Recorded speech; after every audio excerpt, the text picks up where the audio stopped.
Selamat malam Bapak Ibu, saudara sekalian. Hari ini perkuliahan kita akan saya bahas berkaitan dengan penyelesaian perselisihan di bidang atau sengketa di bidang lingkungan hidup. Nah, untuk materi materi pada malam hari ini berkenaan dengan ini ada beberapa hal gitu kan, ada beberapa hal yang baru yang ada di Indonesia dan menjadi sebuah momentum gitu, menjadi sebuah momentum dibuatlah sebuah peraturan pemerintah untuk hal-hal yang berkaitan dengan proses atau penyelesaian sengketa di bidang lingkungan hidup. Sebentar ya, saya share materinya.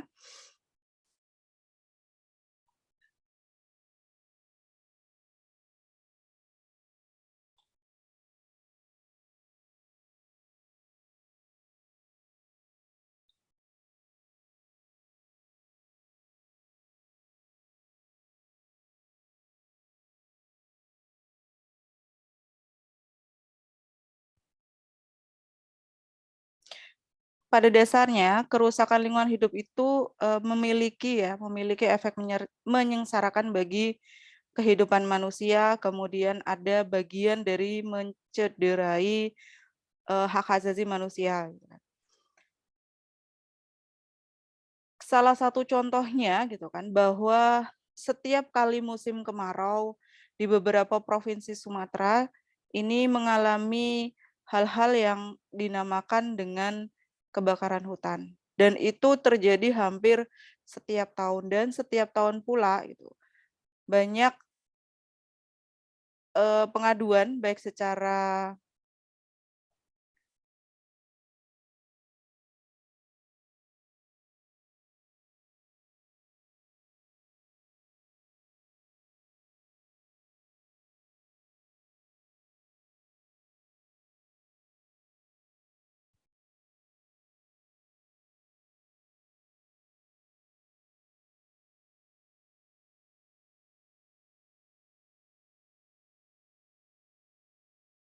nah, ini banyak banyak laporan gitu, baik oleh masyarakat sekitar maupun negara-negara di sekitar Indonesia yang melaporkan bahwa kebakaran hutan, kemudian ini memberikan beberapa efek samping bagi negara-negara di sekitar Kalimantan dan Sumatera. Kemudian sampai hari ini pun belum selesai permasalahan berkaitan dengan semburan lumpur Lapindo gitu kan. Kemudian kemarin baru terjadi beberapa musibah di Jawa Timur, Malang gitu kan. Kalau saudara tahu beberapa waktu yang lalu sebelum pandemi, Malang sedang gencar melaksanakan adanya kegiatan atau pengembangan pariwisata. Nah, daerah-daerah tertentu di Kota Malang itu mengalami dampaknya tadi kan. Kalau pengembangan wisata otomatis beberapa ekosistem itu berubah tata letak dan tata ruangannya. Nah, saudara, yang akan menjadi pertanyaan kita di sini adalah bagaimana kehadiran negara, gitu kan. Kemudian bagaimana proses penyelesaian lingkungan hidup ini yang memang harus segera, gitu kan, yang harus segera karena sudah saudara ketahui kalau kita mempelajari tentang lingkungan bahwa kalau kondisinya itu manusia itu sebenarnya tahu gitu kan, manusia itu tahu bahwa lingkungan hidup tuh kalau dirusak gitu kan, alam itu kalau dirusak, alam itu kalau di kacau balau gitu kan, kalau alam itu tidak dipelihara, dia juga akan membalas sesuatu hal yang lebih kejam pada kita gitu kan. Kalau kita memberikan sesuatu hal yang baik pada alam, alam ini juga akan memberikan hal yang baik pula kepada pada kita gitu.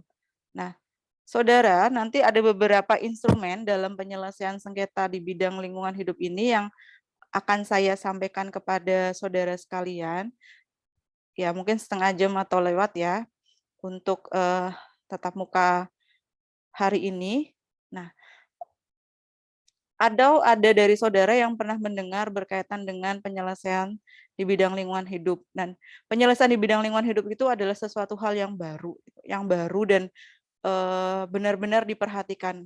terlebih dari Undang-Undang Nomor 32 Tahun 2009 itu menjadi alat yang cukup gitu kan, cukup mengikat. Nah, bagaimana dengan pasca adanya Undang-Undang Cipta Kerja gitu kan. Nah, ini juga akan kita bahas.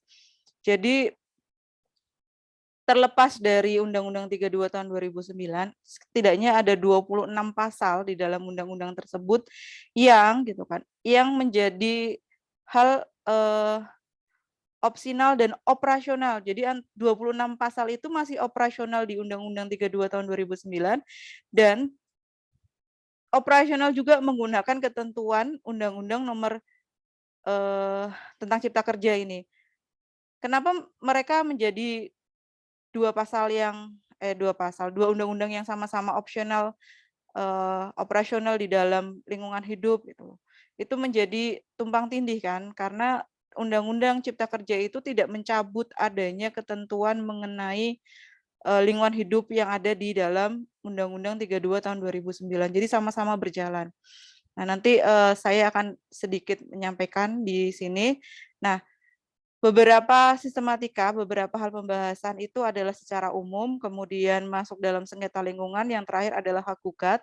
Kemudian yang paling akhir lagi adalah citizen law dispute, itu adalah suatu mekanisme yang baru, mungkin saudara baru dengar, karena model citizen law dispute ini juga berhasil gitu kan, berhasil di Indonesia untuk dilakukan gitu, untuk dikembangkan. Nah, ini Bapak Ibu, saudara sekalian, kalau kita berbicara tentang umum gitu kan, sengketa itu adalah perbedaan pendapat, perselisihan ataupun konflik yang lumrah terjadi di dalam masyarakat. Namanya juga makhluk sosial, namanya juga hidup dalam kehidupan bermasyarakat, kemudian manusia juga punya ego, punya keinginan. Nah, ini yang akhirnya tadi gitu kan, dalam interaksinya terkadang ada perbedaan persepsi gitu. Indonesia banyak suku bangsa, Indonesia punya banyak bahasa daerah gitu kan. Kalau gitu kan, kalau kita tidak tahu atau kita tahu bahasa daerah tersebut kemudian yang bersangkutan mengatakan itu kehadap kita, kita rasanya tidak suka gitu kan. Contoh saja kalau ngomong dalam bahasa Tegal itu RAI gitu kan. Nah, kalau di TikTok, kalau saudara main TikTok itu kan ada eh, matamu kayak gitu-gitu kan. Kalau bahasa Tegalnya itu kan ada raimu dan sebagainya. Nah, itu sesuatu hal yang akhirnya bisa menjadi salah satu model untuk perselisihan. Mohon maaf gitu kan yang saya sampaikan di sini. Padahal kalau lagi bercanda nggak masalah gitu kan. Tapi ada beberapa hal yang eee, kata-kata itu menjadi sebuah hal yang sensitif gitu kan. Nah, ini yang bisa saya sampaikan bahwa ada beberapa hal yang memicu terkait dengan sengketa lingkungan. Nah, ada kesalahpahaman, kemudian perbedaan penafsiran, kemudian ada ketidakpuasan, ketersinggungan.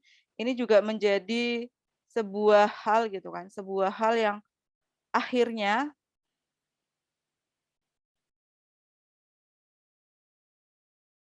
akhirnya menjadi salah satu penyebab. Kemudian berkaitan dengan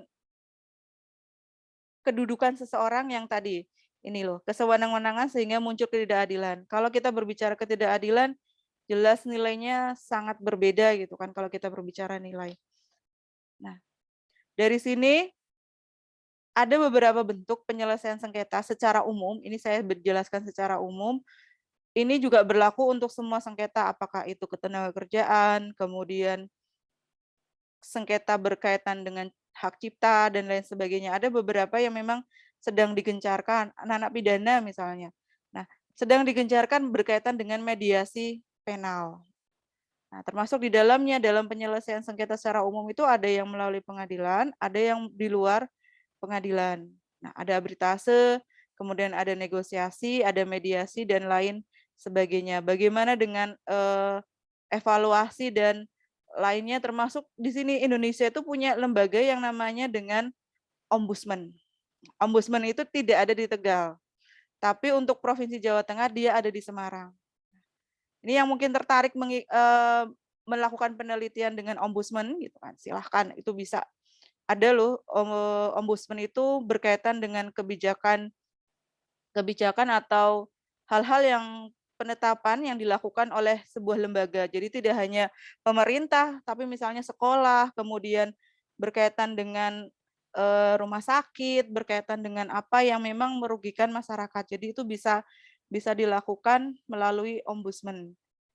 Nah, hanya saja kalau ngomongin ombudsman ini di Indonesia dan khususnya untuk wilayah Jawa Tengah hanya satu tempat, gitu kan, masih ada di Semarang.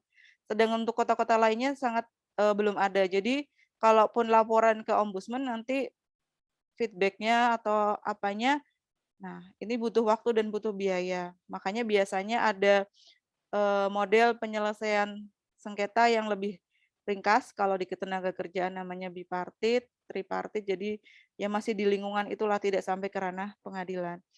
Nah, ini ya untuk ombudsman. Mau penelitian ombudsman terkait dengan kebijakan lingkungan hidup, silahkan. Cuman saudara harus bisa meluangkan waktu untuk main ke Semarang gitu kan, untuk ke kantornya ombudsman. Pengaduan meskipun lokasinya kalau melalui ombudsman itu pengaduan meskipun lokasinya di Tegal, lokasinya di manapun, kalau memang ada pengaduan, ini sistemnya ombudsman adalah pengaduan. Tanpa ada pengaduan dari pihak yang menjadi korban, tidak bisa. Nah, jadi ombudsman itu nanti kalau ada pengaduan dia akan datang gitu.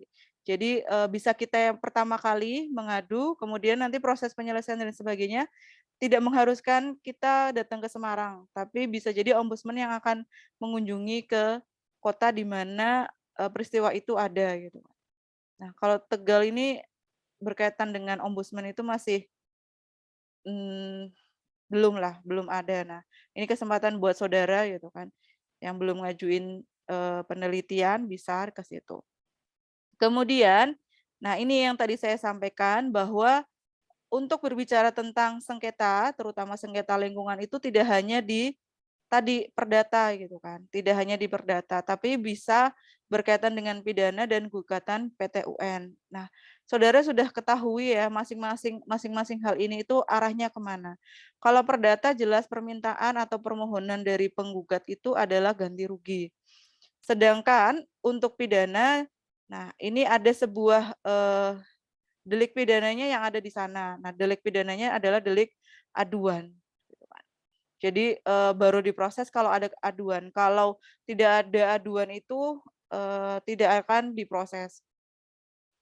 Kemudian selanjutnya adalah gugatan tata usaha negara. Ini berkaitan dengan penetapan dan ketetapan dari kebijakan sebuah lembaga negara, baik secara legislatif maupun secara eksekutif. Ini ya.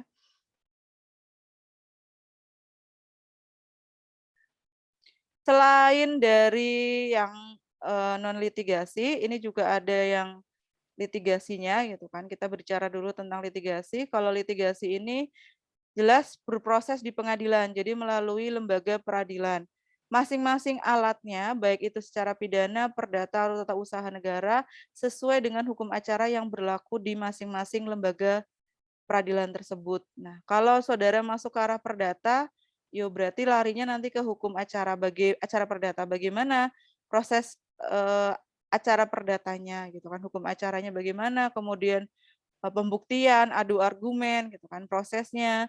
Nah, hasil akhir ini yang akan menjadi bagian dari putusan yang didukung berdasarkan pertimbangan atau pandangan hakim. Nah, selain litigasi juga yang paling dikenal di bidang lingkungan hidup itu adalah arbitrase. Kenapa Bu arbitrase itu menjadi sesuatu hal yang lebih disukai gitu kan, lebih disukai oleh perusahaan-perusahaan berduit atau perusahaan-perusahaan yang memiliki keuangan lebih gitu kan kalau dia punya permasalahan. Nah, karena ini Saudara, arbitrase itu adalah penyelesaian sengketa perdata di luar peradilan umum yang didasarkan pada perjanjian arbitrase yang dibuat secara tertulis oleh para pihak yang bersengketa. Nah, hakimnya adalah hakim swasta, semacam dengan hakim ad hoc. Nah, putusan arbitrase ini sama dengan putusan pengadilan, yaitu berkekuatan hukum tetap. Proses sidangnya di mana? Proses sidangnya di lokasi gitu. Kemudian arbitrase ini nanti salah satu upaya gitu kan, upaya mendukung bagi saudara calon sarjana hukum. Nah, saudara calon sarjana hukum ini bisa menjadi seorang arbiter yang terdaftar melalui pengadilan dan Kementerian Hukum dan HAM. Ini bisa menjadi ladang loh, salah satu ladang bahwa nanti saudara siap bekerja. Nah, arbiter, mediator, ya asalkan saudara sudah menjadi sarjana hukum atau sarjana yang lainnya, nanti tinggal ikut pelatihan singkat gitu kan, pelatihan singkat yang diselenggarakan oleh beberapa lembaga swasta yang bekerja sama dengan Kementerian Hukum dan HAM dan lain sebagainya. Ini bisa nanti saudara langsung bisa bersidang atau menjadi seorang mediator gitu kan. Nah, ini yang tertarik gitu. Dan arbiter itu tidak hanya sekedar permasalahan lingkungan, beberapa masalah yang lainnya juga ini bisa gitu kan. Karena dia sifatnya adalah di luar pengadilan. Dan untuk karakteristik arbiter dan arbitor, nah ini sedikit saya sampaikan saja, saudara misalnya wilayahnya di Tegal gitu, tapi saudara berdomisili dan tinggal di Tegal. Kalau saudara adalah seorang arbiter dan terdaftar di Kementerian Hukum dan HAM, wilayah kerja saudara itu adalah se-Indonesia Raya. Semua perusahaan yang ada di Indonesia Raya itu akan diberikan surat, ini loh salah satu arbiter, lokasinya di Tegal. Jadi mereka akan memilih gitu, siapa arbiternya.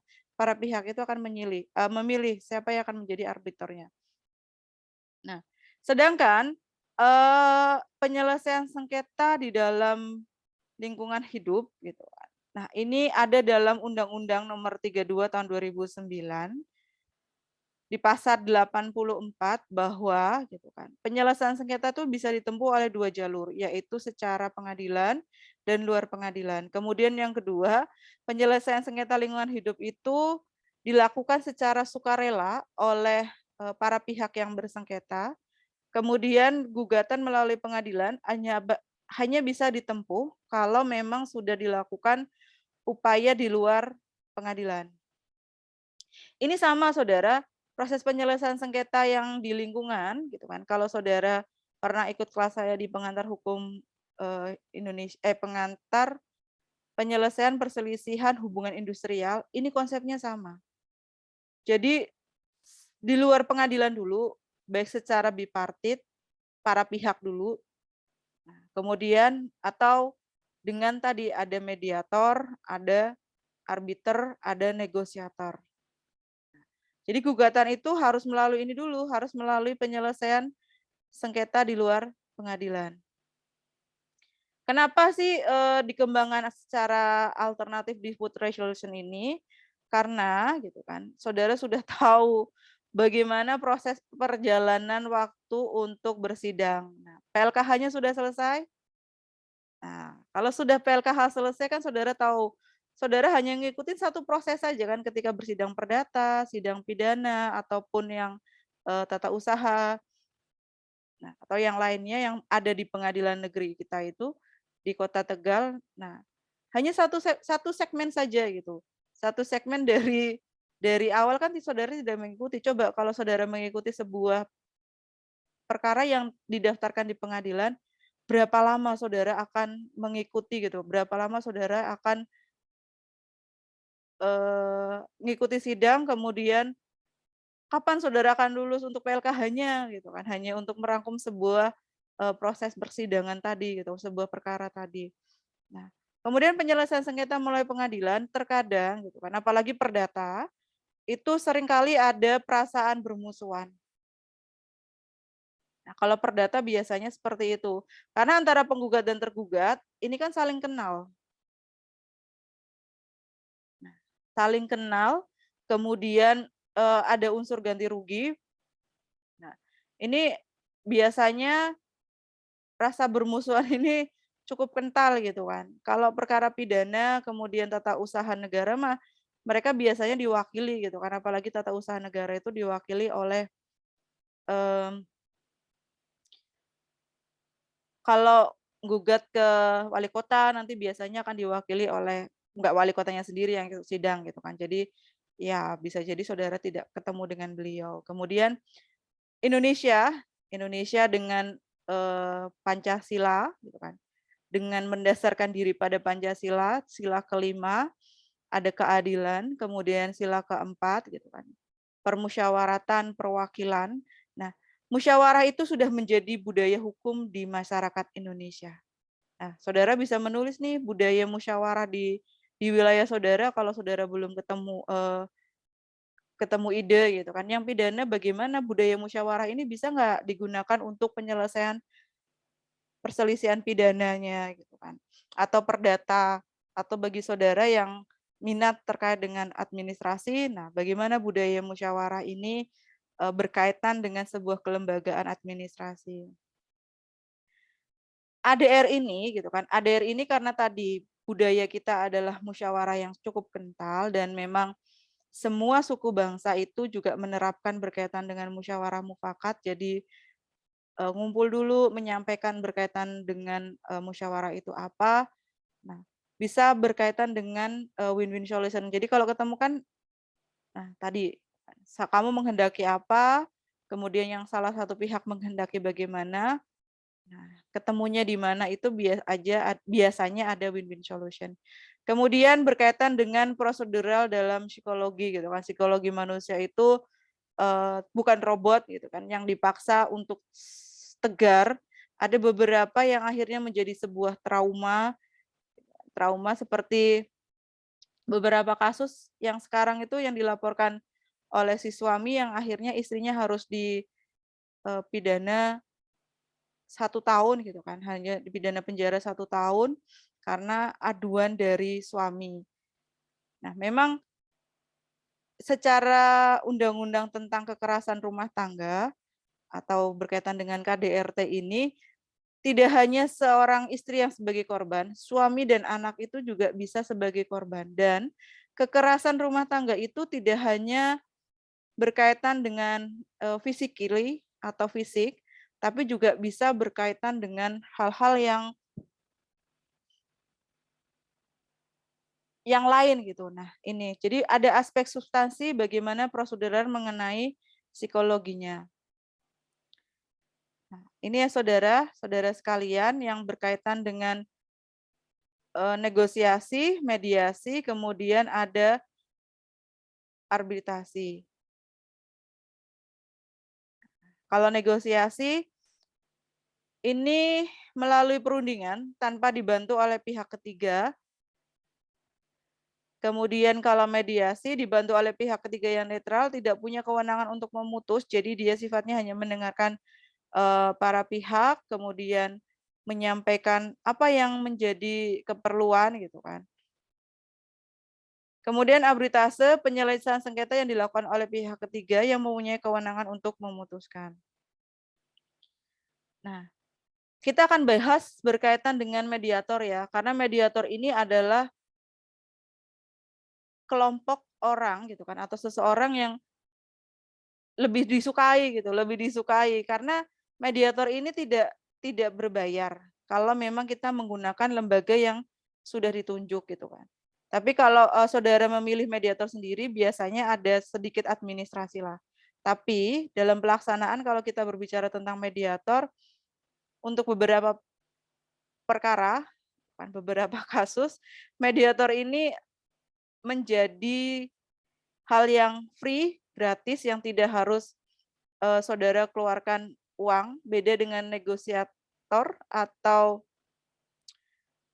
arbiter atau arbitor. Kalau arbitor itu saudara berbayar, jadi para pihak itu, oke kita akan gunakan arbitrase. Nah kalau arbitrase harus bayar saudara gitu kan. Nah, Badan Arbitrasi Nasional Indonesia itu gitu kan. Di dalamnya adalah orang-orang yang punya sertifikat arbitrase, tapi kalau menggunakan jasa mereka saudara bayar gitu, bayar sendiri. Atau bayarnya ditanggung oleh kedua belah pihak. Tapi keputusan arbitrase ini lebih disukai oleh perusahaan-perusahaan yang memang dia ada permasalahan berkaitan dengan lingkungan yang diadukan oleh perseorangan atau perusahaan yang lain. Karena lebih cepat, saudara. Kalau pengadilan nggak bisa, gitu kan, lama.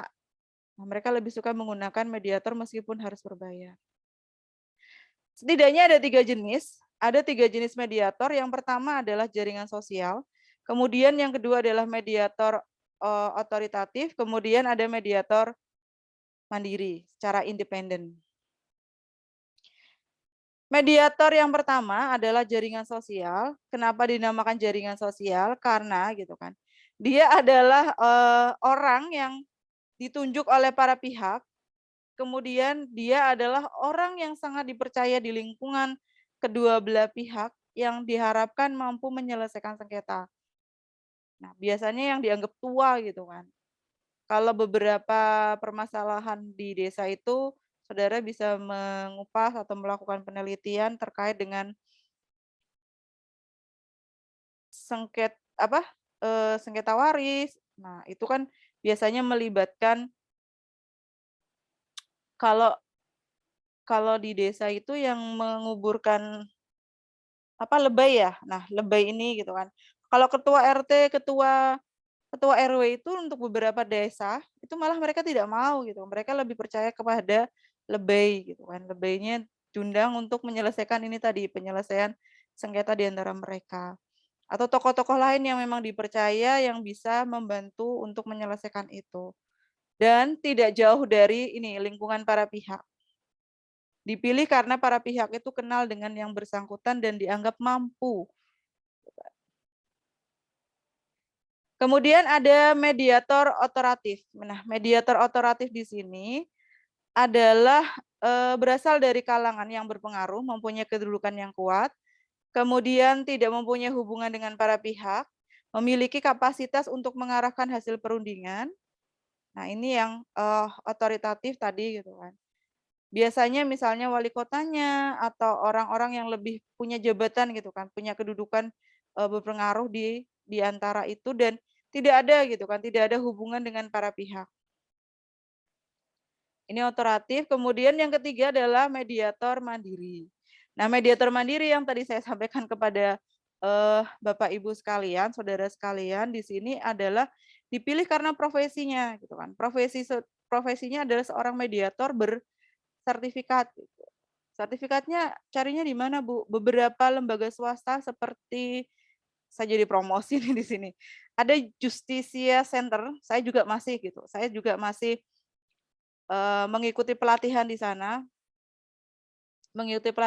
dalam rangka tadi saya ingin mencoba untuk mengambil jalur di luar gitu kan, di luar bukan di luar dosen tapi mendukung gitu, mendukung aktivitas dosen saya gitu kan.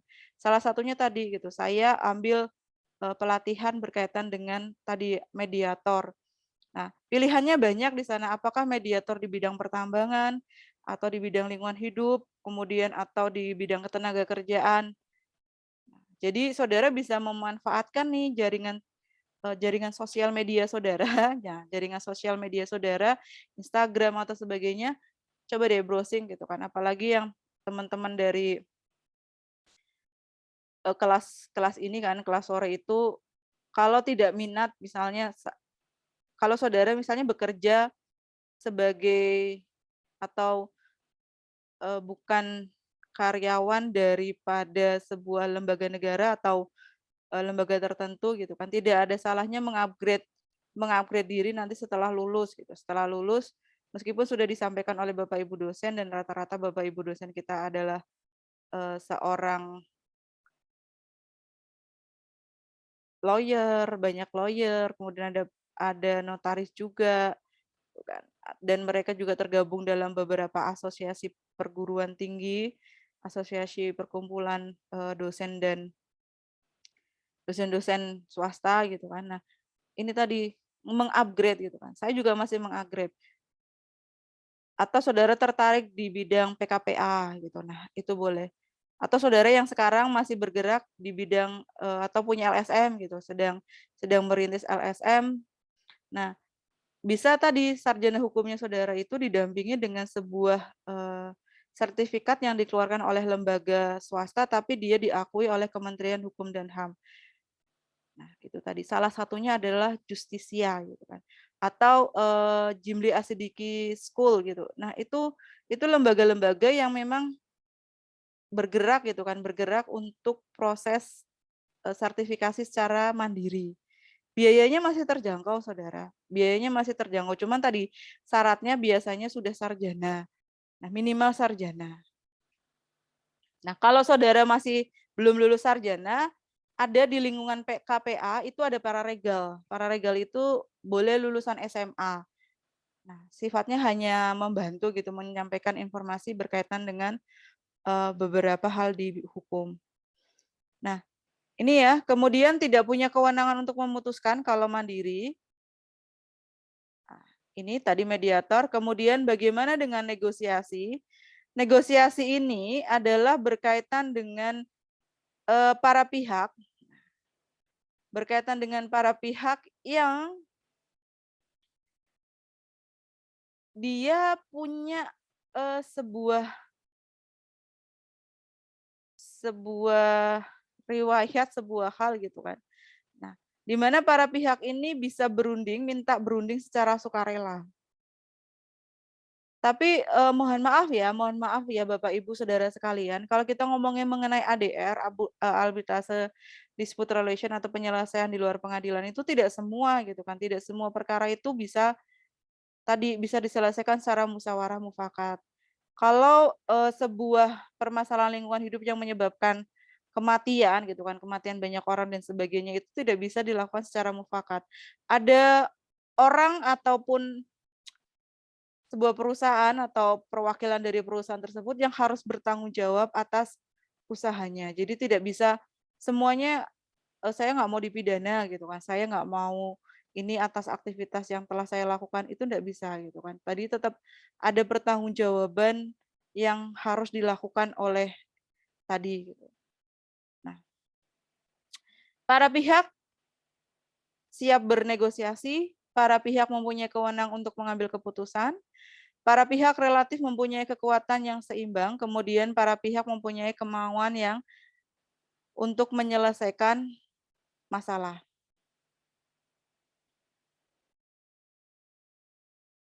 Selain tadi pasal 84 juga ada di pasal 85 Undang-Undang 32 tahun 2009. Nah, ini Saudara, penyelesaian sengketa lingkungan hidup di luar pengadilan untuk mencapai kesepakatan mengenai bentuk dan besaran ganti rugi, tindakan pemulihan akibat pencemaran atau kerusakan, atau mungkin ada yang berkaitan dengan mencegah timbulnya dampak negatif. Di luar pengadilan ini tidak lagi berlaku berkaitan dengan tindak pidana lingkungan hidup. Nah, tadi saya sampaikan kepada Saudara, kalau memang tadi peristiwa atau perbuatan atau kegiatan, nah kegiatan sebuah perseorangan ataupun sebuah korporasi, sebuah perusahaan itu kalau memang arahnya ke tindak pidana gitu kan. Nah, itu nggak bisa dilakukan di luar pengadilan. Itu biasanya akan masuk ke pengadilan. Tapi deliknya tetap lingkungan itu adalah menggunakan delik aduan. Jadi kalau nggak ada pengaduan maka nggak bisa diproses. Jadi di jaksa itu nggak bisa langsung tiba-tiba melakukan tadi gitu kan, melakukan proses atau memperkarakan atau melakukan gugatan gitu kan sebagai wakil negara menggugat PT X sekarang melakukan ini enggak. Jadi harus ada aduan dulu, kemudian di diproses oleh lembaga tingkat pertama yaitu di kepolisian, baru nanti naik kejaksaan dan ke arah pengadilan. Nah, kemudian penyelesaian sengketa lingkungan hidup di luar pengadilan dapat digunakan jasa mediator atau arbiter yang membantu menyelesaikan sengketa lingkungan. Kemudian pasal 86, Saudara, masyarakat dapat membentuk lembaga penyedia penyelesaian sengketa lingkungan yang sifatnya bebas dan tidak berpihak. Pemerintah dan pemerintah daerah juga bisa memfasilitasi pembentuk lembaga ini. Nah, yang sifatnya bebas dan tidak berpihak. Dan lembaga ini adalah lembaga yang berbadan hukum. Bukan lembaga yang berbadan hukum. Jadi bisa masyarakat secara mandiri gitu membentuk lembaga untuk menyelesaikan penyelesaian sengketa lingkungan hidup. Apakah modelnya LSM atau NGO, Bu? Bisa, gitu kan. LSM atau NGO atau yayasan yang bergerak tadi untuk menyediakan jasa penyelesaian sengketa lingkungan hidup. Nah, salah satunya yang tadi saya sampaikan, saya ikut jadi mediator. Nah, mediator di salah satu lembaga swasta yang saya tahu dari sebuah lembaga yang saya tahu dari media sosial gitu kan. Nah, ini jadi media sosial saudara itu jangan melihat artis-artis dan sebagainya gitu kan. Boleh melihat idola saudara tapi manfaatkan gitu kan, karena beberapa lembaga-lembaga yang yang punya kredibel itu mereka juga punya akun media sosial yang selalu share kegiatan pelatihan. Apalagi sekarang online gitu kan, saudara tidak perlu hadir ke Jakarta untuk proses pelatihannya, atau saudara hadir ke Jogja, karena Justisia itu kantornya 2, Jogja ada dan di Jakarta juga ada. Kalau Jimli Asidiki itu adanya di Jakarta. Jadi kalau sesuatu saudara butuh pelatihan dari sana gitu kan untuk mengupgrade keilmuan saudara, nanti saudara harus hadir ke Jakarta gitu kan. Ini akan memakan waktu lumayan. Nah, ini saya sampaikan gitu kan perbandingan ADR pada Undang-Undang Nomor 4, 23 kemudian 32. Sifatnya semakin ke sini adalah sukarela. Yang dilakukan gitu kan, yang dilakukan oleh siapa gitu kan. Nah, ini Saudara, dilakukan kalau 482, jadi Undang-Undang pertama tentang lingkungan hidup adalah nomor 482, tripartit, penderita korban, pencemar, dan pemerintah. Kemudian kalau 23, kemudian 32 itu sudah mulai menggunakan arbiter atau mediator, baik secara swasta ataupun memang ditunjuk oleh pemerintah atau Kementerian Lingkungan Hidup. Nah, tapi tetap tidak menyimpangi berkaitan dengan pasal 85 dan 86 ini, bahwa kembali lagi dilihat kewenangan penyelesaian sengketa dan memberikan izin lingkungan itu di siapa. Apakah itu ada di pemerintah kota, atau ada di provinsi, atau ada langsung oleh Kementerian Lingkungan Hidup, jadi di Jakarta. Nah, ini juga bisa jadi loh saudara melakukan penelitian terhadap sebuah produk perundang-undangan gitu kan. Perbandingan itu tidak harus nyuwun sewu ya, tidak harus dilakukan di antara Indonesia dengan Malaysia, antara Indonesia dengan daerah tertentu gitu kan. Karena kalau memang saudara tidak siap dengan referensi gitu kan, tidak siap dengan tidak siap dengan kondisi keuangan, ya susah juga kita akan cari dapat datanya gitu kan. Kalau menggunakan misalnya Malaysia. Kalau mau akurat gitu kan, saudara harus datang gitu, harus mengunjungi Malaysia ke lembaga yang saudara ingin lakukan perbandingan itu gitu kan. Tidak hanya sekedar melihat undang-undangnya saja, tapi juga bagaimana implikasinya. Ini nanti bisa saudara kembangkan lagi loh ADR dalam penyelesaian sengketa lingkungan. Nah, bahasanya seperti ini. Kemudian bagaimana efektivitas gitu kan. Dari Undang-Undang Nomor 4 tahun 82, ada nggak kasus yang menggunakan tadi gitu kan tripartit atau tim ini seperti apa, kemudian tingkat keberhasilannya sampai akhirnya dilakukan oleh mediator, sampai akhirnya tadi menggunakan jasa arbiter atau mediator. Itu nih saudara bisa kupas lebih lebih mendalam gitu kan. Nah, jadi saya beri pengantarnya di sini gitu kan. Untuk efektivitas kembali lagi gitu kan, kembali lagi ke bagaimana terkait dengan kasus yang ada yang berkembang.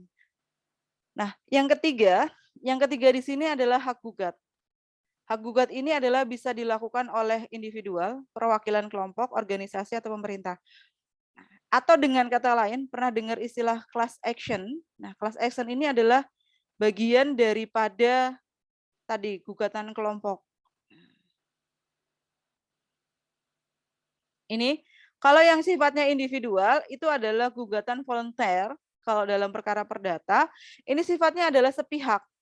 Nah, di mana permasalahan yang diajukan ini mencoba untuk diselesaikan, pengadilan tidak hanya mengandung sengketa, tapi semata-mata untuk kepentingan dari pemohon. Misalnya masalah yang diajukan bersifat kepentingan semata, permasalahan yang dimohonkan menyesuaikan kepada PN, pada prinsipnya tanpa sengketa dengan pihak lainnya.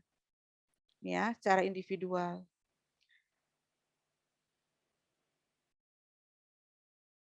Nah, Kalau hak gugat, nah kalau hak gugat ini adalah tujuannya gitu kan. Tujuannya untuk mencari ganti rugi. Tujuannya adalah untuk mencari ganti rugi. Ini ya, karena sifatnya adalah perdata, party. Nah, kemudian yang kedua adalah perwakilan kelompok atau class action atau kelas presentatif atau class member. Ini gitu kan. Ini adalah berkaitan dengan mewakili kepentingan gitu kan, kepentingan kelompok orang yang memang kerugian itu sama gitu. Orang ini bertindak mewakili kelompok untuk dirinya sendiri sekaligus mewakili anggota kelompok dalam jumlah yang banyak. Nah, yang PN Tegal itu kemarin ada gugatan class action berkaitan dengan pembangunan Malioboro-nya Tegal. Nah, dilakukan oleh salah satu lawyer gitu kan, salah satu lawyer di Tegal bersama dengan para pengusaha sepanjang tadi jalan apa yang Malioboro-nya Tegal itu? Ahmad Yani, Bu. Oh, Jalan Ahmad Yani. Nah, Jalan Ahmad Yani mewakili itu, mereka melakukan gugatan class action. Nah, karena ini adalah gugatan dari salah satu pihak di pengadilan perdata, jadi bisa dicabut lagi kalau memang diinginkan gitu kan. Kalau memang diinginkan dan sudah ketemu misalnya saya ngajukan gugatan class action ternyata di belakang gitu kan, di belakang layar itu sebelum proses persidangan pengusaha ini sudah ketemu sama pemerintah dan ada perjanjian itu ya nanti bisa gitu kan, bisa dicabut lagi. Tapi kalau memang tidak ketemu titik temu antara pengusaha dengan pemerintah untuk pelaksanaan pembangunan tadi Malioboro-nya Tegal sepanjang Jalan Ahyani ya, ini gugatan class action akan berjalan. Informasi yang saya terima untuk perwakilan kelompok ini berkaitan dengan Ahmad Yani, kelihatannya dicabut gitu kan, dicabut berarti sudah ada kesepakatan nih antara pemerintah dengan para pengusaha terkait dengan tadi teknis parkir, teknis berkaitan dengan tata ruang di sana. Kalau jadi satu arah gitu kan, jalan itu jadi satu arah otomatis orang itu akan berhenti juga akan susah gitu kan. Berhenti juga akan susah, kemudian dia fokus di jalan, jadi nggak lihat kanan kiri kecuali memang dia sudah punya tujuan mau datang ke toko yang mana di sepanjang Jalan Ahmad Yani. Dan saudara sudah ketahui Ahmad Yani-nya Kota Tegal itu adalah bergerak di banyak sektor gitu kan, di banyak sektor. Kalau mau jadi Malioboro, Malioboro itu juga banyak sektor tapi dia mengkhususkan diri gitu kan, mengkhususkan diri untuk sebuah kerajinan gitu. Jadi ada toko besar tapi di depannya itu banyak UKM kerajinan yang ada di Jogja gitu kan, mereka kembangkan di sana. Nah, ini tadi. Tapi kalau di Tegal kelihatannya untuk sisi sebelah utara gitu kan, di mana banyak toko elektronik. Nah, ini bagaimana tadi untuk bongkar muat, untuk mereka mengirimkan barang, kemudian untuk menaruh barang di etalase, lalu parkir para pegawainya itu juga harus diperhatikan gitu kan. Karena selama ini kalau saya cermati itu kan kalau sebuah toko di pinggir jalan, di Jalan Ahyani kalau dia rame, beda ya kalau misalnya depan pasar pagi ya memang jelas rame. Tapi biasanya itu juga parkiran kendaraan yang dibawa oleh pekerjanya gitu.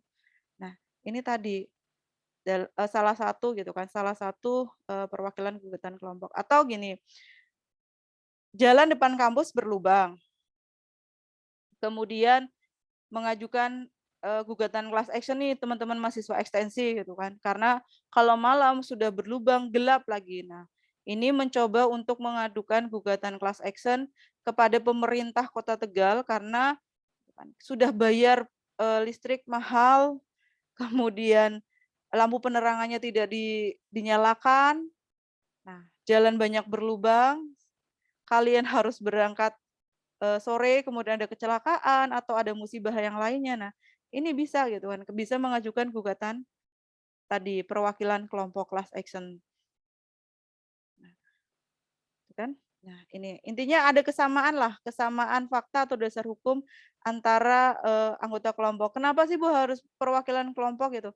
Karena tadi kalau mengajukan diri secara individual, nah ini Saudara, kalau mengajukan diri secara individual satu-satu padahal, poin gugatannya sama, dasar hukumnya sama, ini juga nanti akan mempengaruhi proses persidangan gitu kan, lama banget. Kalau selagi masih bisa diselesaikan secara bersama-sama nggak masalah. Ini juga ada gugatan, class action tapi di bidang kebijakan mengenai penggunaan lahan di Kalimantan gitu kan. Jadi ini diwakili oleh walhi yang ada di Provinsi Kalimantan mencoba untuk tadi menyelesaikan, gugatan kelompok, melalui gugatan kelompok. Nah, tujuannya gini, mengembangkan penyederhanaan akses masyarakat dalam memperoleh keadilan. Karena tidak semua masyarakat Indonesia itu melek hukum atau dia tahu hukum gitu. Nah, ini yang menjadi bahayanya. Bahayanya, beberapa masyarakat kita misalnya sekolahnya nggak tuntas gitu kan, dan sebagainya. Lebih-lebih masyarakat kita itu banyak yang, nyuwun sewu ya, mohon maaf aja gitu, ketika satu ngomong ini digiring ke kiri, digiring ke kanan itu mudah sekali ikut gitu kan. Nah, ini yang menjadi bahaya gitu. Makanya ini tadi mengembangkan akses masyarakat dalam memperoleh keadilan secara bersama-sama sehingga tidak sendiri-sendiri gitu. Karena pembuktian juga sama, kerugiannya juga sama gitu kan. Kemudian proses perkara menjadi ekonomis karena hanya satu gugatan biaya proses pengadilan dibandingkan dengan banyak gugatan. Kemudian untuk penanggulangan gugatan yang serupa. Kemarin nanya nggak yang ketika PLKH itu, berapa sih biaya pendaftaran gitu kan, biaya pendaftaran perkara di pengadilan? Nggak nanya kan, saudara cuma ikut sidang aja. Nah, itu. Untuk perceraian itu sekitar 600 sampai 1 juta. Itu perceraian. Nah, kalau perdata ya masih sekitaran itu. Kenapa berbeda nilainya? Nanti panitera itu akan melihat dari gugatan yang saudara masukkan itu, berapa jumlah daripada besaran kerugian yang mau saudara klaim di situ atau saudara gugat di situ gitu loh. Nah, ini nilai itu yang mempengaruhi tadi terkait dengan besaran, proses yang ada di pengadilan gitu. Pengadilan agama 600 gitu kan, 600 minimal adalah 600.000 dan biasanya biaya itu nanti dipakai untuk mengundang, para pihak atau yang lainnya gitu, menyampaikan undangan.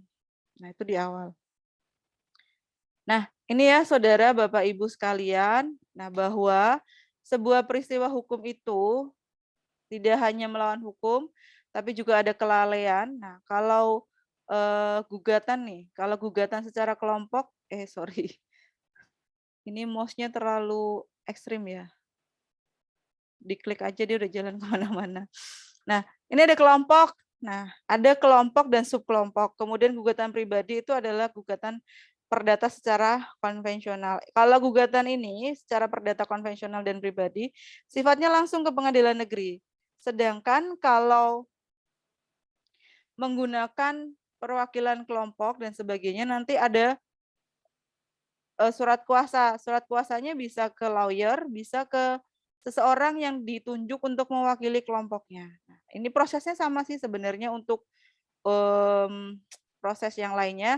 Bedanya ini kan untuk perkara perdata ya kalau gugatan kelompok karena permohonan ganti rugi. Nah, ini nanti ada proses penetapan berkaitan dengan putusan sela. Nah, putusan sela. Misalnya mohon kepada hakim untuk melakukan pembekuan aset terhadap perusahaan yang melakukan pencemaran lingkungan hidup misalnya gitu.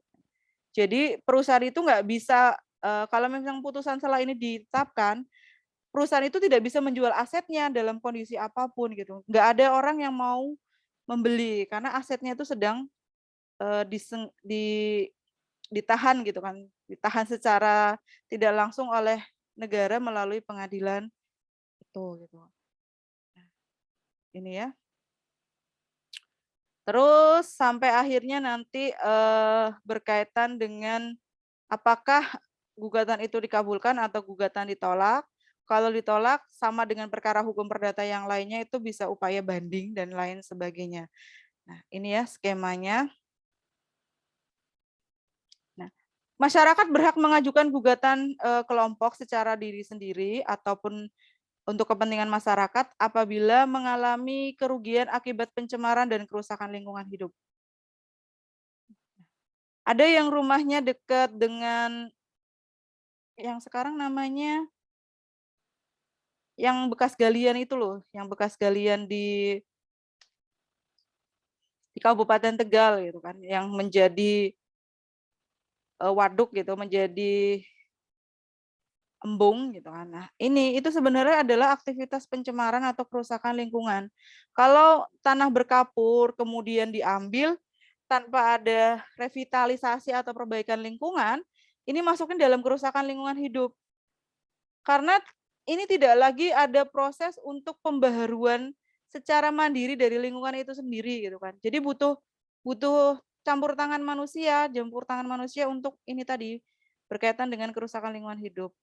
Nah, lalu saudara, gugatan dapat diajukan apabila terdapat kesamaan peristiwa hukum dan jenis tuntutan yang sama. Ini pasal 91. Nah, ini yang tadi skemanya nih banyak orang nih ya. Ini ada saudara nggak di sini? Nah, ada Mbak Rini nggak? Ada Mas Tresna nggak? Ada Mas Labib nggak di sini? Nah, mengidentifikasi dan unidentifikasi gitu kan orang-orang yang merasa rugi. Nah, kemudian nyari fakta hukum dan kesamaan hukumnya gitu.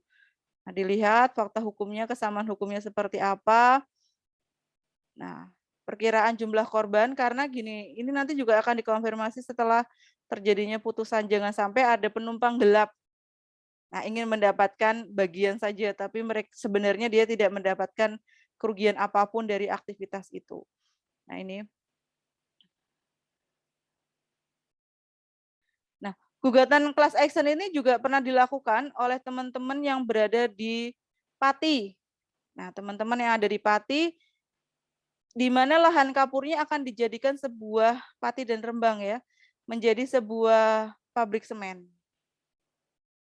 Ini ya, ini aktivitasnya, prosesnya, kemudian perwakilan kelompok, penggugat aktif gitu kan, bisa 1 orang, 2 orang, 5 orang gitu, yang nanti dia akan bersidang kemudian di pengadilan. Nah, bisa menunjuk kuasanya atau lawyernya untuk berproses di pengadilan. Kalau wakil langsung dari para korban ini tidak ada surat kuasa, tapi kalau memang nyuwun sewu, tadi ada kuasa hukum atau lawyer, maka di sini ada surat kuasa. Ya. Yang boleh dituntut dalam sebuah petitum atau gugatannya adalah memerintahkan kepada pengadilan untuk tergugat ini melakukan tindakan hukum tertentu, misalnya tolong dong melakukan revitalisasi atau berkaitan dengan pelestarian fungsi lingkungan hidupnya gitu.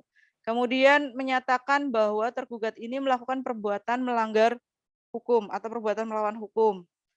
Nah, memerintahkan tergugat memperbaiki instalasi pengolahan limbah atau membayar biaya real yang telah dikeluarkan oleh LSM. Jadi biasanya tadi LSM ini sudah menghitung gitu. Ada 100 orang yang merasa dirugikan. Berapa sih kerugiannya misalnya dari debu, dari pernafasan ketika dia harus berobat dan sebagainya, itu adalah nilai materialnya. Tapi ada immaterialnya, ada hal-hal yang berkaitan dengan psikologi. Nah, itu kan sebenarnya tidak bisa dinilai dari uang, tapi terkadang mereka menghitung dalam jumlah tadi nominal. Nah, seperti tadi di awal saya bilang bahwa berkaitan dengan ini gitu kan, berkaitan dengan penyelesaian sengketa lingkungan, ada hal-hal yang memang membutuhkan proses untuk mengajukan gugatan lingkungan itu, tidak harus ada ganti rugi, tapi gitu kan. Tapi pengeluaran real yang dilakukan oleh LSM misalnya dalam mencari barang bukti dan sebagainya, nah itu yang membutuhkan terkait dengan pengeluaran real. Lalu saudara, nah ini harus berbadan hukum, jadi organisasi lingkungan, baik itu NGO maupun LSM gitu kan. dia harus berbadan hukum, anggaran dasarnya ada dan jelas bahwa organisasi ini punya kepentingan untuk melestarian fungsi lingkungan. Nggak bisa misalnya, saudara bikin organisasi kemudian ADART-nya semua semua kebijakan pemerintah gitu kan. Ya berarti nggak bisa masuk ke sini. Jadi harus ada gitu kan dalam ADART-nya menegaskan salah satunya adalah misalnya untuk pelestarian fungsi lingkungan hidup. Kegiatan nyata sesuai dengan anggaran dasar paling singkat 2 tahun. Jadi nanti akan diperiksa gitu kan kalau gugatan ini dilakukan oleh organisasi lingkungan hidup. Jadi WALHI itu kalau dia mengajukan gugatan gitu kan, meskipun misalnya bukan kali pertama gitu, bukan kali pertama WALHI itu mengajukan gugatan, tapi setiap kali WALHI mengajukan gugatan, hakim akan memeriksa, mana SK-mu kalau menunjukkan kamu itu adalah lembaga yang berbadan hukum. Mana ADART-mu, mana kegiatanmu selama 2 tahun terakhir, apakah fungsi lingkungannya ada atau tidak. Nah, itu ya. Kemudian di bidang lingkungan yang lainnya, ini ada berkaitan tentang pengelolaan sampah. Saya pernah dapat satu bimbingan skripsi berkaitan dengan pengelolaan sampah gitu kan. Tapi dia hanya berbicara terkait dengan bagaimana sih desa itu mengelola sampah gitu kan di wilayahnya gitu, wilayah sistem sampah terpadunya ada atau tidak, bagaimana pelaksananya. Nah, ini belum ada nih kalau saudara mau ngangkat nih, mau melakukan penelitian terkait dengan ini gitu kan, terkait dengan lingkungan hidup nih, tentang pengelolaan sampah. Tapi di sini bukan secara individual, tapi diwakili oleh LSM. Jadi saudara yang memang bergerak di masyarakat gitu, saudara punya kenalan ada LSM gitu kan. Barangkali gitu kan, pernah mengajukan berkaitan dengan pengolahan sampah. Terutama Kota Tegal. Kota Tegal itu buangan sampahnya itu pindah-pindah gitu kan. Yang terakhir itu berada di Jalingkut, itu pun sekarang kondisinya ditutup. Nah, kelihatannya ikut sewa dengan pemerintah Kabupaten Tegal. Ini ya, ada organisasi persampahan yang mengajukan gugatan berkaitan dengan kepentingan pengolah sampah agar kesehatan masyarakat dan lingkungan terjaga. Karena sampah di Indonesia itu kan masih menyebaur ya, masih menjadi satu. Kalau di beberapa negara maju dan negara berkembang yang lainnya, sudah ada yang menerapkan langsung mempetakan, mempola, ini loh sampah organik, ini loh sampah yang bisa didaur ulang. Dan kalau sampah-sampah organik itu ditumpuk, membusuk, itu juga akan memberikan pencemaran terhadap lingkungan gitu, terutama untuk air tanah. Nah, yang kedua adalah bahan-bahan yang terbuat dari polyester atau plastik itu sangat susah untuk terurai gitu kan. Saudara sudah bisa lihat di YouTube atau di media sosial yang lainnya, ditemukan sampah made Indonesia gitu kan. Produknya sebuah produk mie instan gitu.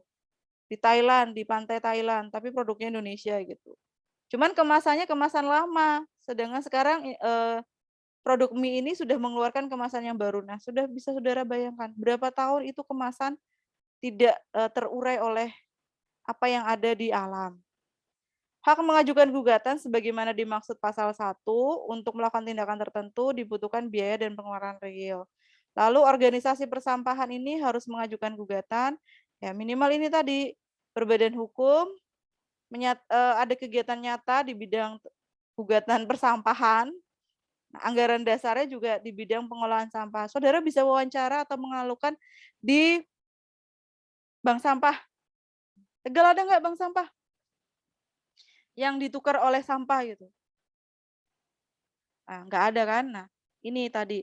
Nah, saudara bisa lakukan atau yang punya ongkos lebih gitu bisa main ke Surabaya, itu ada bank sampah. Bank sampah ini adalah berbadan hukum dan organisasi yang berkaitan dengan tadi pengolahan sampah, tapi gitu kan, tapi dia tidak tidak melakukan gugatan kepada pemerintah, tapi secara real gitu kan, secara real itu bergerak di bidang pengolahan sampah. Bisa saudara misalnya sampah saya rutin sebulan sekali beberapa produk kecantikan atau hal-hal yang bekas itu yang saya pakai kan kecantikan itu tidak habis dalam waktu 1 bulan gitu kan, kadang lebih. Nah, itu saya cuci gitu kan, saya cuci bersih, kemudian saya, kantongi sendiri-sendiri, kemudian saya kirim ke alamatnya dia di Surabaya. Nah, nanti mereka di sana diolah. Sekarang dia sedang bergerak untuk masker.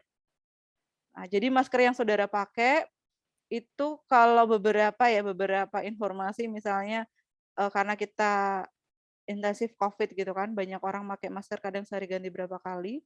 Nah, kalau langsung dibuang itu, masker itu adalah produk yang polyester juga, tinggi tinggi bahan yang namanya plastik itu, pembuat plastik. Nah, diolah asalkan dari kitanya, dari si pengirim masker bekas ini, sudah mengalami proses cuci. Jadi masker kita dikumpulkan, kemudian dicuci dengan disinfektan dan sabun, dikeringkan, nah baru di-packing, dikirimkan ke alamat sana gitu kan. Cuman, kalau saya mengirimkannya itu dalam bentuk sudah digunting. Nah, jadi sudah saya gunting 2, jadi tidak disalahgunakan gitu kan. Nah, itu tadi. Karena memang beberapa masker kita yang dijual belikan di Indonesia itu poliesternya masih tinggi, kemudian masih, susah diurai juga dan, saudara tahu awal-awal pandemi 4 bulan, 5 bulan pandemi itu ketika masuk ke Indonesia berapa ribu gitu kan, berapa ribu kubik saja sampah masker gitu kan, hanya masker yang sebenarnya dibuang ke tempat yang sesuai gitu. Cuman tadi karena sampah Indonesia itu belum terpetakan dan lain sebagainya, akhirnya bergabung dengan sampah-sampah yang lain. Nah, ini ya. Ini perbedaan antara, pemerintah di dalam tadi. Jadi tidak hanya LSM, tidak hanya NGO, tidak hanya organisasi yang lainnya, pemerintah juga boleh melakukan gugatan kepada perusahaan tersebut gitu. Nah, ini. Instansi pemerintah yang bertanggung jawab di bidang lingkungan hidup dapat bertindak untuk kepentingan masyarakat. Instansi pemerintah dan pemerintah daerah bertanggung jawab di bidang lingkungan hidup berwenang mengajukan ganti rugi ke tindakan tertentu terhadap usaha atau yang menyebabkan pencemaran dan lain sebagainya. Nah, ini ya. Nah, ini yang dimaksud dengan kerugian. Nah, ini yang akan saya bahas terakhir itu adalah terkait dengan kasus Nunukan. Ini sebenarnya lebih ke arah administrasi negara yang Nunukan ini ya.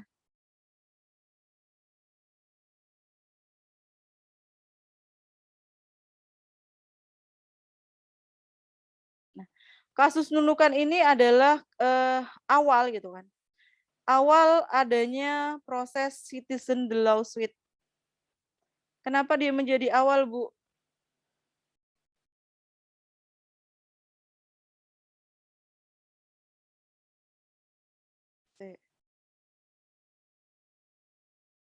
Citizen lawsuit itu adalah sistem gitu kan, sistem gugatan yang diajukan oleh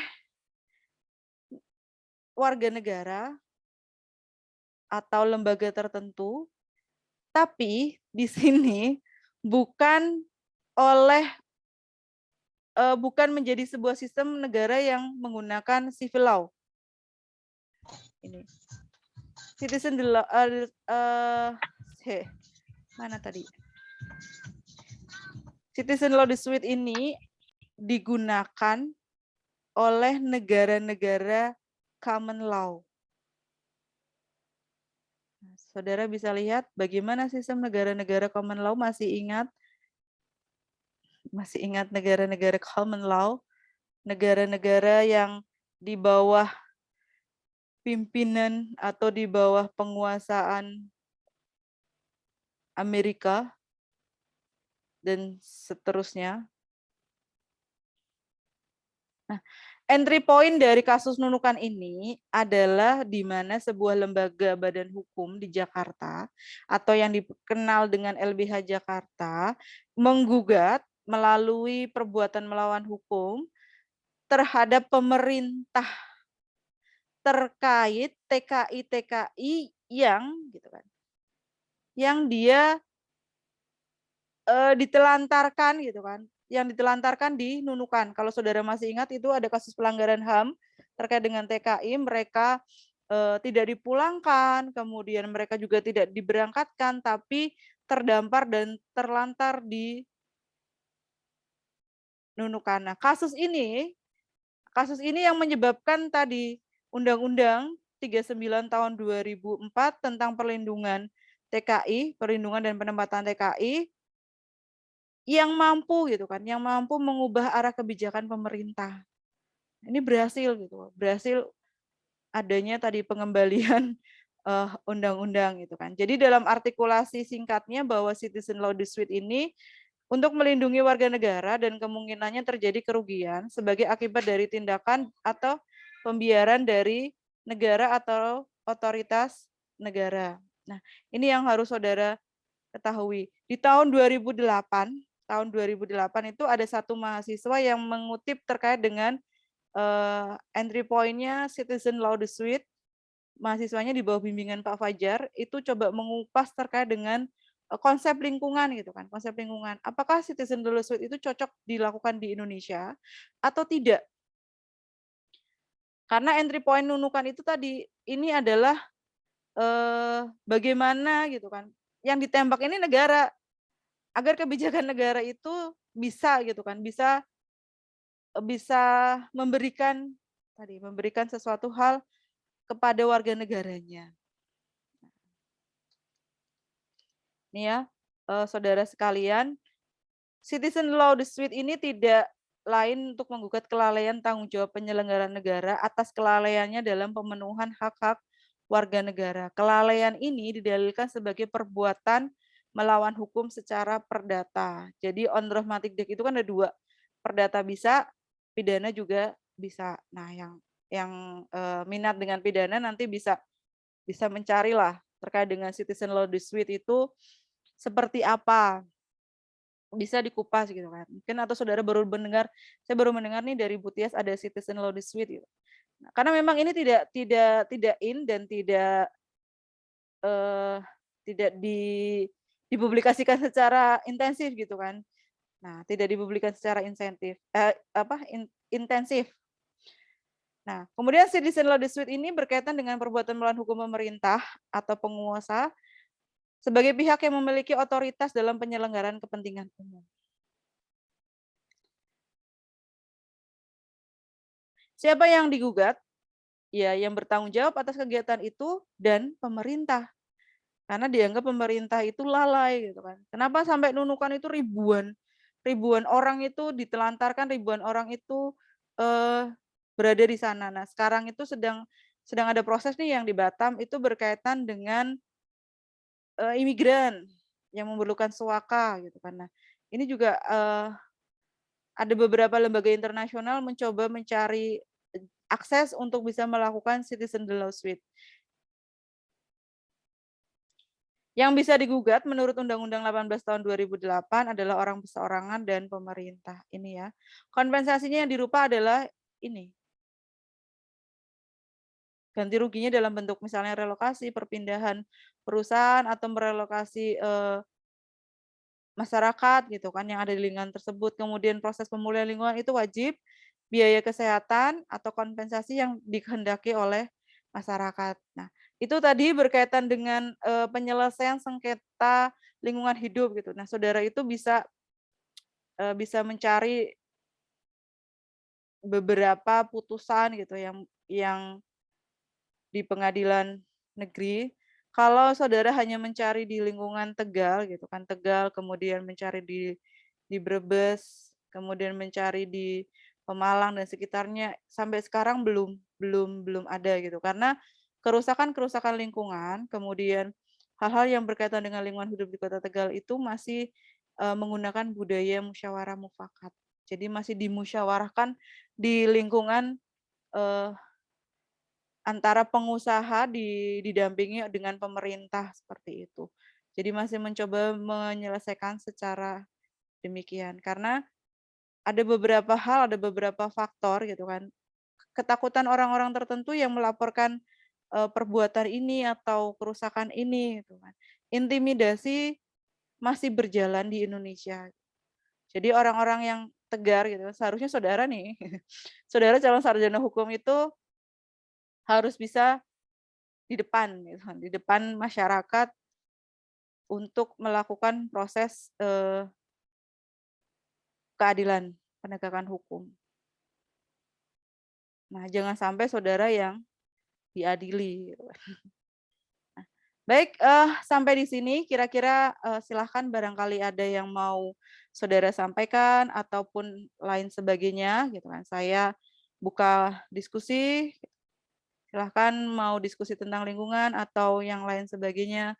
Tadi ada yang Mas, tertarik dengan pidana, bisa pidana itu berkaitan dengan kerusakan lingkungan yang sifatnya tadi korporasi.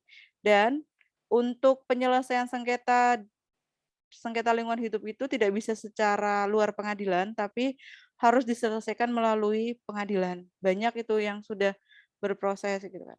Di Jakarta itu yang kemarin itu untuk reklamasi.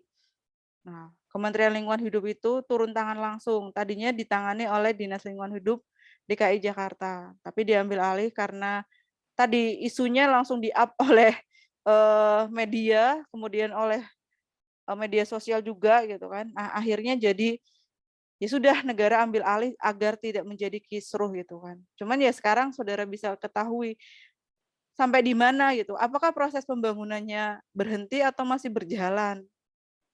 Indonesia itu kan suka yang rame-rame dulu kan. Kalau nggak rame itu nggak enak. Silahkan yang di bidang lingkungan hidup gitu. Saya sebenarnya gini, saya sebenarnya ada tugas untuk akhir semester gitu kan. Nanti saudara silahkan cari kasus berkaitan dengan lingkungan bagaimana proses untuk penyelesaian sengketa. Misalnya saudara ketemu satu, oh itu sudah dilakukan oleh musyawarah. Nah musyawarahnya yang seperti apa, dihadiri oleh siapa saja gitu kan. Kemudian mekanismenya bagaimana, eksekusinya sudah berlangsung atau belum. Nah ini secara kelompok saja gitu kan. Kalau jumlah kelas saudara cuma 15 orang ya bisa ada 3 atau 4 kelompok misalnya seperti itu. Oke, monggo Mas, Mbak. Sudah malam ya, sudah lelah ya. Sudah lelah ya, sudah seharian berkuliah, bekerja ya kan. Ya, beginilah semangat untuk kehidupan yang lebih baik ya. Baik, kalau memang tidak ada yang perlu diskusikan dan saya berharap saudara bisa memahami apa yang saya sampaikan tadi dan bisa menjadi jalan tengah saudara gitu kan untuk mendampingi warga sekitar gitu kan berkaitan dengan lingkungan hidup sehingga kita memiliki lingkungan hidup yang baik terutama dari diri kita sendiri gitu penggunaan sampah plastik, pemisahan sampah plastik gitu kan dan lain sebagainya. Ini juga harus bisa diminimalisir penggunaan kantong-kantong plastik kalau ke pasar ya bawa tas aja gitu kan. Kemudian kalau memang perlu ya saudara ya memang agak ribet, tapi setidaknya saudara membantu untuk mengurangi penggunaan, sampah plastik gitu. Itu salah satunya gitu kan. Kalau bidang lingkungan ya berkaitan dengan alam, sedikit kerusakan saja gitu kan, efeknya kan, ke seluruh manusia gitu. Yang berbuat siapa tapi banyak orang yang merasakan. Yang berbuat hanya satu kelompok orang, tapi ribuan kelompok orang yang merasakan. Baik, kalau memang tidak ada pertanyaan, Bapak, Ibu, Saudara sekalian, eh, saya sampaikan terima kasih untuk atensinya pada hari ini. Semoga bermanfaat. Billahi taufiq wal hidayah. Assalamualaikum warahmatullahi wabarakatuh. Waalaikumsalam. Terima kasih Bu. Matur suwun Ibu. Baik, nanti Mbak Rini jangan lupa ya kontak teman-teman yang ada di sini ada sekitar berapa tadi 15 orang. Nah, 15 orang. Nanti bisa disampaikan ke saya, bisa saya sampaikan ke panitia gitu kan. Saya sampaikan ke panitia biar bisa diproses untuk dana online-nya. Baik Bu. Baik, saya matikan ya. Saya matikan video untuk malam hari ini.